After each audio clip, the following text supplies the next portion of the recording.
listening to the MMA Brothers Podcast, coming to you from Toronto, Ontario, Canada.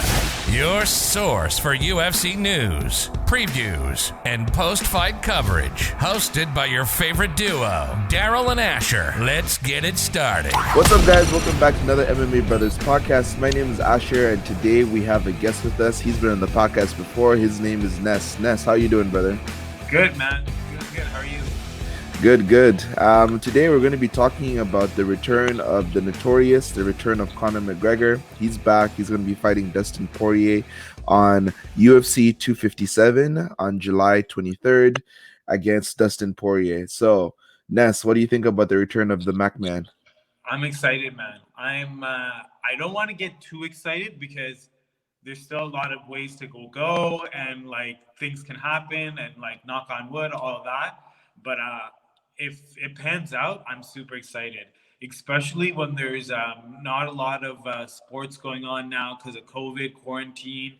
And Conor McGregor is not just an MMA superstar. He's like an athlete superstar. Like, he's globally known just beyond MMA. So this is huge for MMA as a sport. It's huge for the UFC. It's huge for Conor. Like, it's huge for everybody. Like, if you're a fan of the sport, man, you got to be like super excited about his return. 100%. I'm actually thinking the same thing. I'm like, I'm excited he's back. This is like the third or fourth time he's retired. So he's come back from retirement how many times?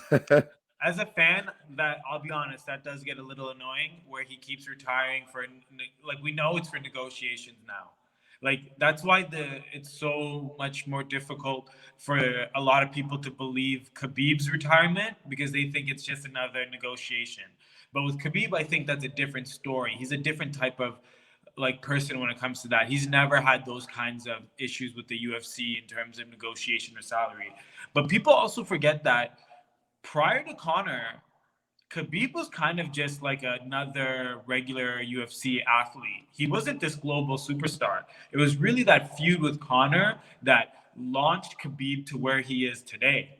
So, I mean, and again, like, Conor has that thing, it's red panty night, you know what I mean? Like, he's got this thing where he can shine his light on other UFC athletes and turn them into superstars as well. He's did that to Nate Diaz. So Nate Diaz has been a long-term UFC staple fighter. You know what I mean? Like, he's been in lightweight. I think he was on Tough as well. He was at lightweight, welterweight. You know what I mean? But he didn't really blow up until he had that whole thing with Conor.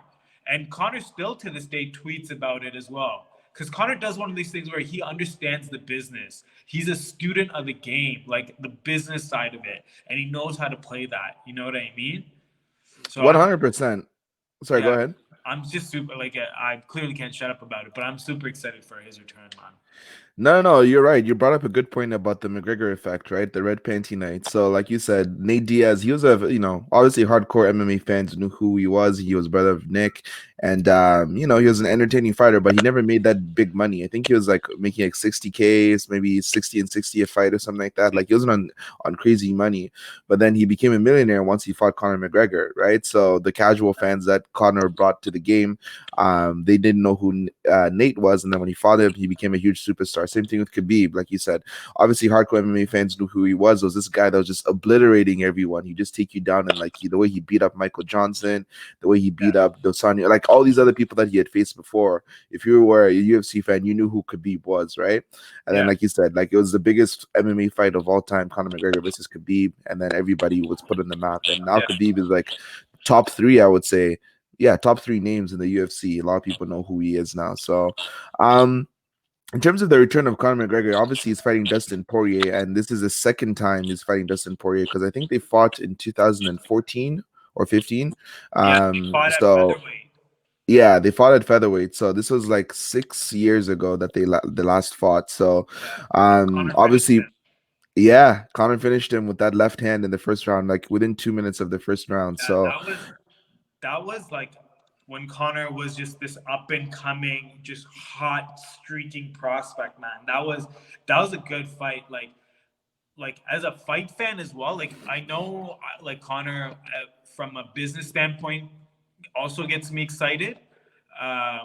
But also from a fight perspective, there's something about Conor's rise that that's why like some people don't understand why his fanboys ride so hard for him, because he has this one group of fanboys that I think I fall under as well, admittedly, that watched him from when he started.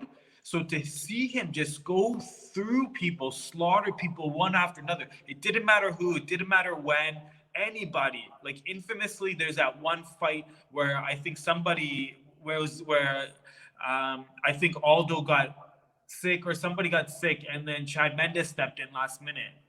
You know what I mean? And Connor just like I think Lorenzo's told the story where Connor just got up from bed, looked over from like his pillow, and said, "It doesn't matter who, just let me know when I got to fight."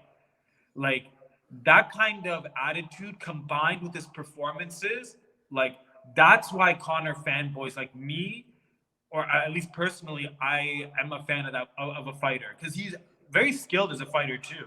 The only fighter, by the way, to take rounds from Khabib Nurmagomedov. You know what I mean? So it's I'm not saying that to justify a rematch. I think if a rematch happened, it would more or less play out the same way, unless Connor made some drastic improvement or Khabib got sloppy or there's other factors to be made. But for the most part, I think, admittedly, it'd play out the same.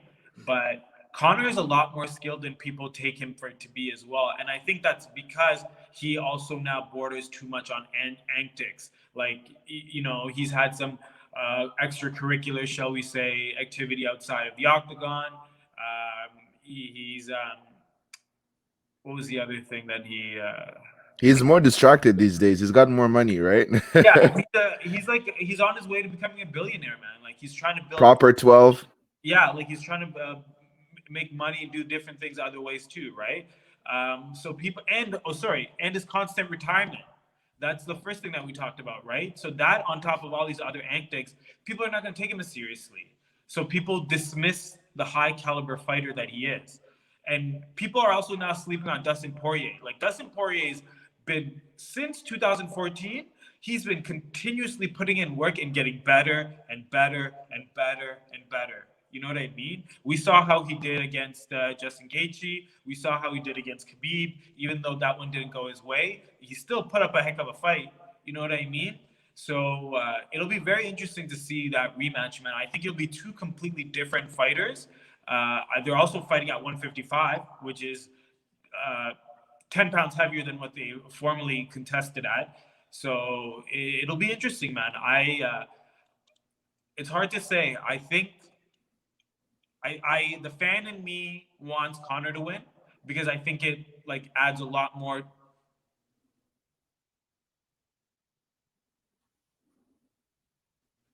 Can you hear me?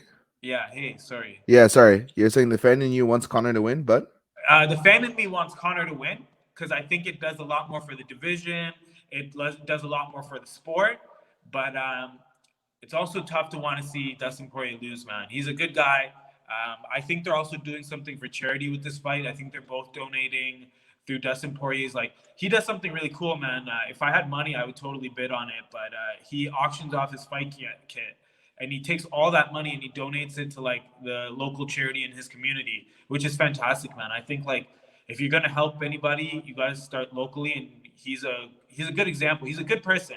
You know what I mean? And I hope this Connor fight like highlights his stock and elevates his stock as well, like in terms of more mainstream publicity for him.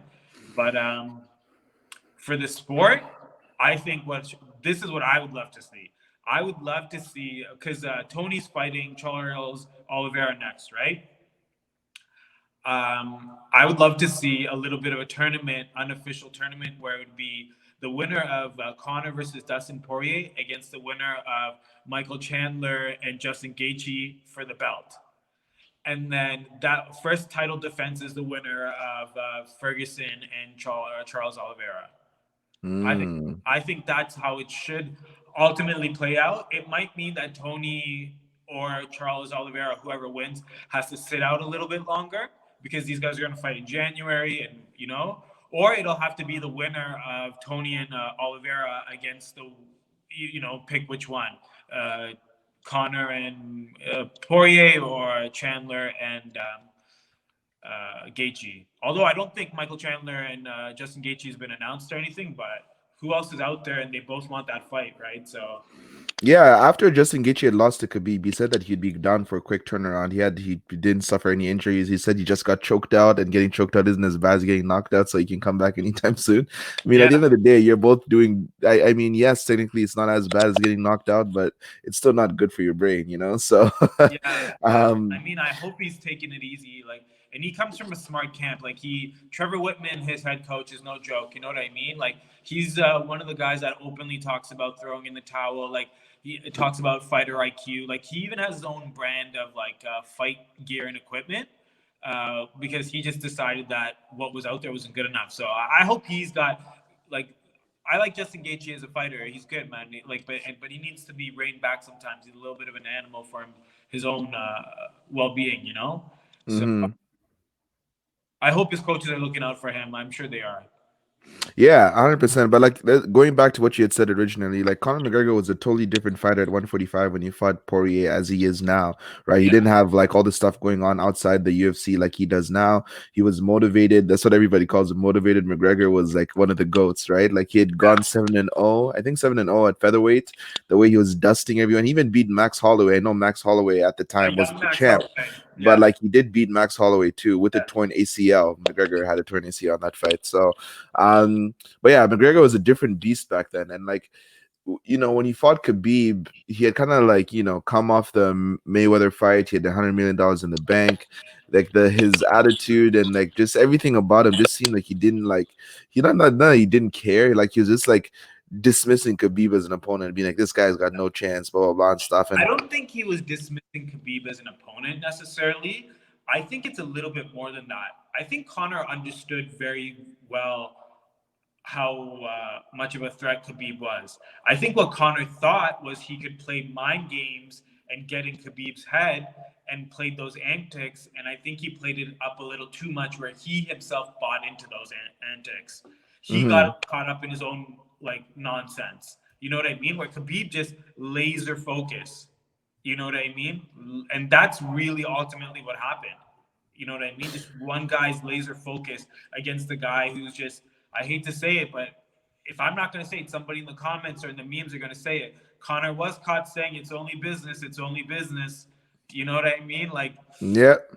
that's a tough pill to swallow, man.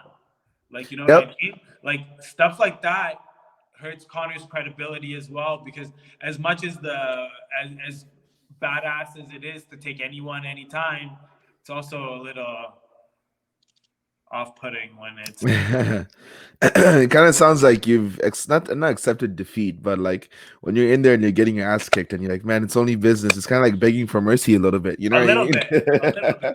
Where then you Yeah. have savages like Justin Gaethje who will just go to sleep. You know what I mean? Yeah. But speaking of Justin Gaethje, that fight was so disappointing. The effort from him against Khabib, I was like, I don't know. I understand Khabib is good, but like just the way he fought, I'm like, dude, like, do you remember I think he Justin Gaethje before when he was fighting like people like Dustin Poirier and the way he fought Michael Johnson and all these other people? Like, I understand. But all of those fights, here's the thing. All of Hmm. those fights, this is why I speak of Trevor Whitman because if you watch those fights, he really calms Justin Gaethje down and relaxes him.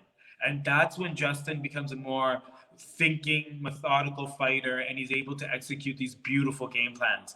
But before then, he's very frantic. He's very go, go, go. He's very like, he's almost like a kid in a candy store. You know what I Hmm. mean? Like he doesn't know what to do. Like he's so excited to be there. And you see Hmm. that in the Khabib fight too.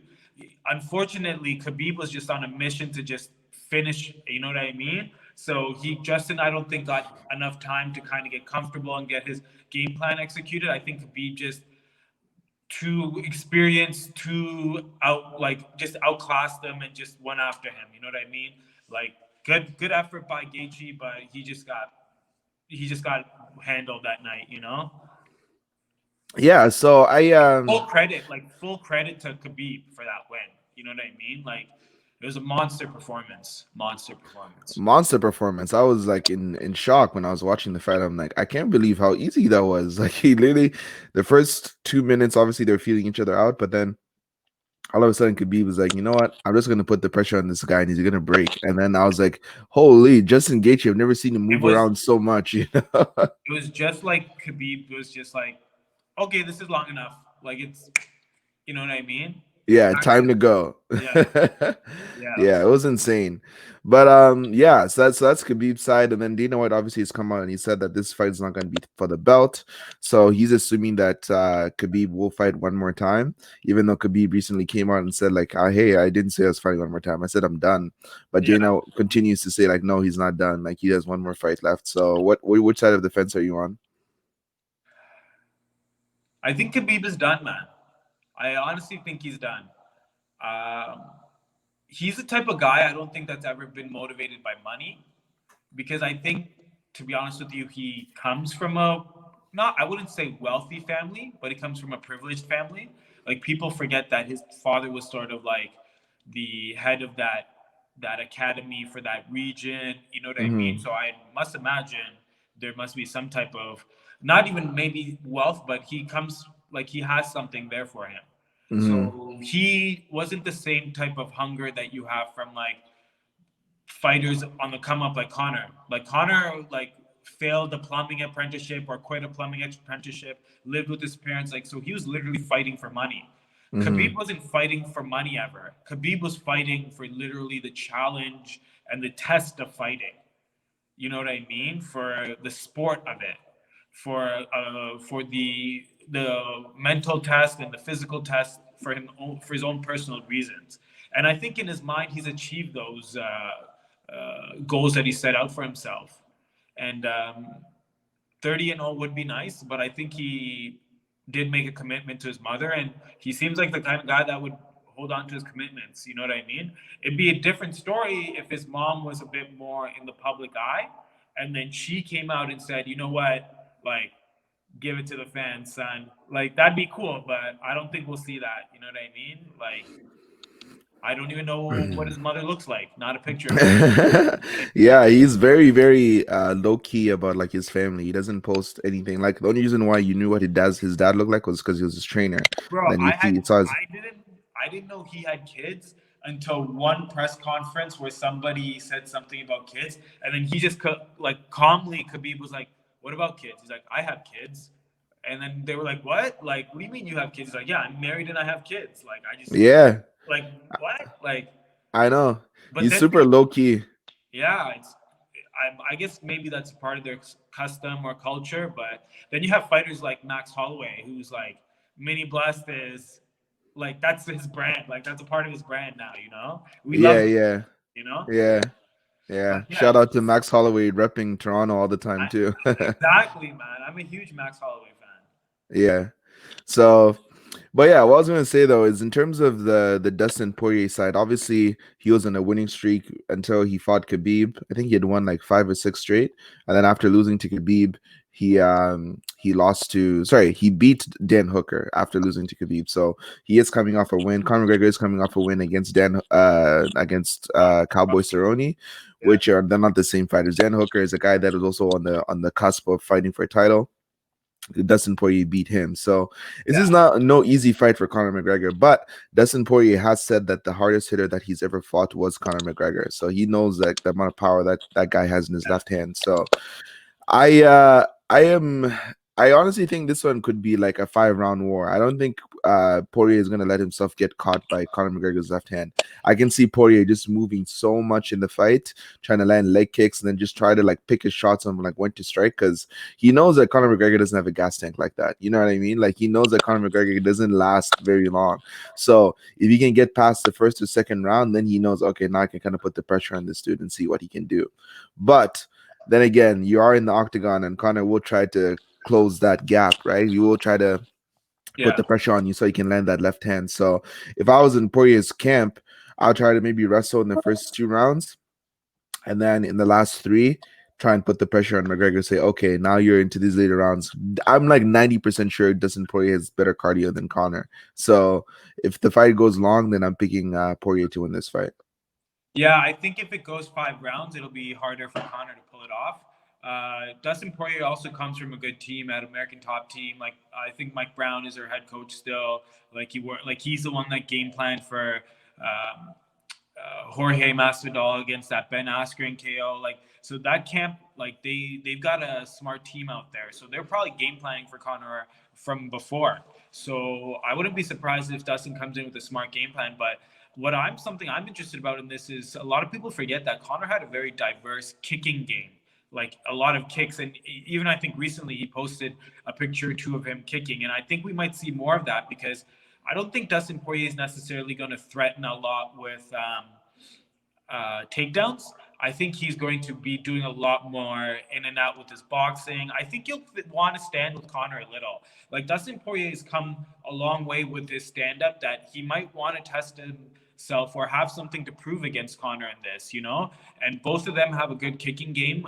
Conor's is, I think, a bit more diverse from what we've seen, but it'll be interesting to see, man. I'm hoping to see an exciting stand-up fight. I think if Conor wins, I think he gets a finish, and if Dustin Poirier wins, it'll be a decision. I think I don't see Dustin finishing Conor unless it's a submission, but I think Conor should be able to. He's been working on his ground game. We'll see if Dustin Poirier tests that as well. But I'm excited. I'm excited too. I just find it super interesting how like everything's played out in terms of the timing of all of these fights. I mean, Khabib, Gaethje just happened in October, right? And then you have this fight happening in January. But before then, you have Tony versus Oliveira, and then we're gonna have Michael Chandler versus Gaethje probably in January. So it's like within 3 months, all the top contenders pretty much in the division have fought, and then like you're gonna figure out who's gonna come out next if they may potentially face Khabib next year. So I don't know, it's pretty interesting. This is a fantastic time for the UFC to do some kind of tournament, like especially with sports and COVID and all of this happening. Like, man, they could really capitalize on this, but I don't think Dana or the UFC is ever gonna do that. But nah, it just reeks of Bellator, and I don't think they want to associate themselves with stuff like that. Yeah, but it's not a bad idea. I obviously think it's a very, very good idea. It is what's happening. You know what I mean? Like if we'll see, but I'm interested to see, man. It could all. I wouldn't want to see. The thing is, you feel bad for everybody because everybody kind of has a point. Well, not everybody. You might mainly feel bad for guys like Tony and Justin Gaethje. Well, Justin Gaethje had his chance at the against Khabib and lost. Mostly you feel bad for guys like Tony because Tony also gets in his own way a little. And unfortunately, I don't know if Tony has somebody like Trevor Whitman or Mike Brown in his corner. I think he mostly does his own stuff. You know what I mean? He runs his own camps. So Tony sometimes gets in his own way. Like that fight before Justin Gaethje, he cut weight. He did a lot of other crazy things. You know what I mean? And it didn't seem like that Tony that we all know.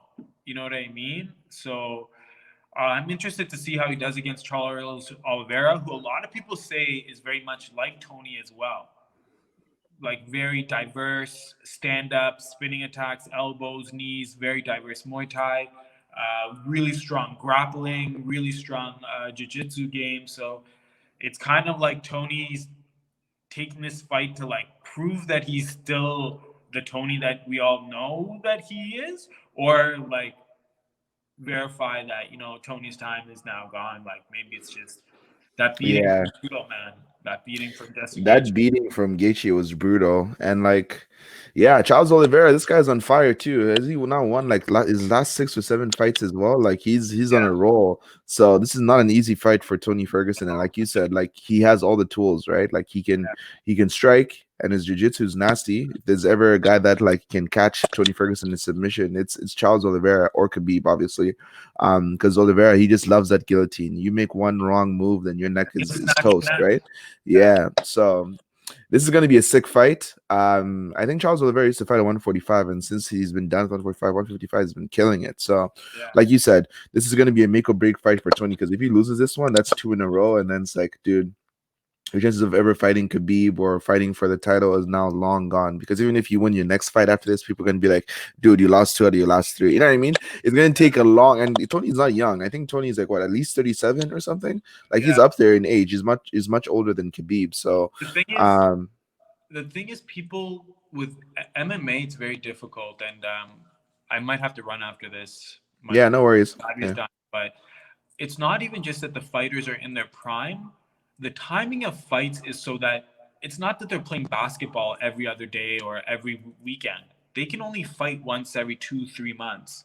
And that's if there's no big injury or something like that, and no training injuries, stuff like that.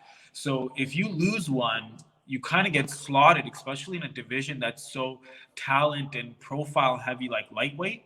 Like Tony's kind of have to now contend against Conor, Dustin Poirier, Michael Chandler, Justin Gaethje, Charles Oliveira, Dan Hooker, like all those guys as well for a title fight. And if Khabib comes back, add Khabib, like, you know what I mean? Like, it's tough, right? So Tony can still maybe be in his physical prime, but then if he's got to keep proving it, that mileage is going to catch up, that wear and tear. So it's tough, man. It's really tough, man. As a Tony fan, it hurts, I know. I want to see him win this fight, but then again, I wouldn't be surprised if Charles gets it done. But we'll wrap this up. I think it sounds like you're picking McGregor to win the Poirier fight. I think I'm going to be picking McGregor too. I have a feeling he's going to be able to catch Poirier. I think it'll happen in the 3rd round, man. I think Conor. I never really make predictions, so I might be completely wrong. So this isn't a prediction. It's more just like what I'd like to see happen. I'd like to see Conor go 3 rounds, and then I'd like to see him get a finish, Actually, you know what? I'd like to see it go 4 rounds just to see if Conor can go championship rounds. Because, if he wants a championship fight, then he's got to see if we can. And I think he will be, because he keeps talking about his conditioning program.